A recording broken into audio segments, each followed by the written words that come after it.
Hola, ¿qué tal? El día de hoy veremos el tema de cálculos estequiométricos. Para esto necesitamos calcular la cantidad de sustancia que se produce a partir o que necesita reaccionar con una cantidad determinada de sustancia.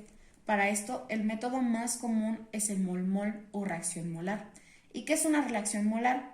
Pues es la relación entre la cantidad de moles de dos especies cualquiera que participan en una reacción química. Para esto tomemos como ejemplo esta pregunta que nos dice: ¿cuántos moles de dióxido de carbono se producirán en la reacción completa de 2 moles de glucosa según la siguiente reacción? Para esto es muy importante que tengamos la ecuación química.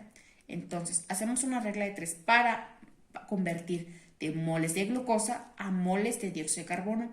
Entonces, ponemos los 2 moles de glucosa que nos da el problema multiplicado por los moles de dióxido de carbono que nos va a dar la ecuación química.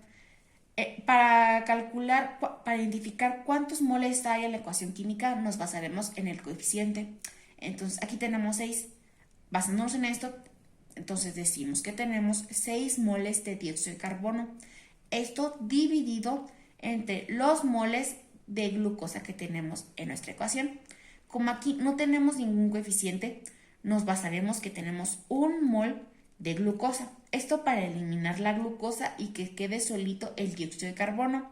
Entonces, multiplicamos los 2 moles de glucosa por los 6 moles de dióxido de carbono entre 1 mol de glucosa. Tenemos como resultado 12 moles de dióxido de carbono. Pero en el caso que nos pidan mol masa, esto es muy sencillo. Tomando en cuenta el ejercicio anterior, ya cuando tenemos nuestra relación de moles a moles, que en este caso sería de moles de glucosa a dióxido de carbono, los moles resultantes que nos dio los pasaremos a gramos. Entonces, tenemos como resultado que nos dieron 12 moles de dióxido de carbono. Entonces, esos 12 moles de dióxido de carbono los multiplicaremos por su masa molecular. Como ya tenemos sabido, la masa molecular del dióxido de carbono son 44.1 gramos. Entonces, multiplicamos los 12 gramos de dióxido de carbono por 44.1 gramos de dióxido de carbono, esto entre 1 mol. Siempre va a ser 1 mol para eliminar los moles. Entonces, como resultado nos quedan 528.12 gramos de dióxido de carbono. Como último tema que pasaremos será si nos preguntan de masa a masa. Tomemos como ejemplo este problema que nos dice: ¿qué masa de dióxido de carbono se produce en la combustión completa de 100 gramos de hidrocarburo de pentano? Entonces, aquí tenemos nuestra ecuación química. Lo primero que tenemos que hacer es convertir los gramos que tenemos en nuestro problema a moles. Entonces, aquí tenemos que son 100 gramos de hidrocarburo de pentano. Esto lo multiplicaremos por 1 mol de hidrocarburo de pentano. Esto siempre va a ser así para eliminar de gramo a gramo. Entonces, lo multiplicamos por 1 mol entre su masa molecular del compuesto, que aquí sería el hidrocarburo de pentano. Como bien sabemos, la masa molecular del hidrocarburo de pentano son 72.14 gramos. Entonces multiplicamos 100 gramos por 1 mol entre los 72.14 gramos.